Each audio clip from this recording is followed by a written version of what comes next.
If you think back and think forward, what lessons do you think you learned personally as a researcher during the crisis, specifically lessons concerning the relationship between researchers like you and those most directly affected by your research? Well, as you know, I recently published a memoir, George, and a major part of that Right. was my discussion of my interaction over years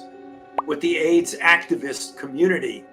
and the lesson that I learned, and it was very cogent lesson during the HIV, particularly in the early years, is the embracing of the afflicted and at-risk community to get from them their take on what the best way to approach this among their constituents. The idea of accessibility, the idea of input into the design of clinical trials, the regulatory restrictions of the FDA, which have now, once they've been loosened, allowed the availability of life-saving drugs much earlier than they would have been available. So there are a lot of lessons about embracing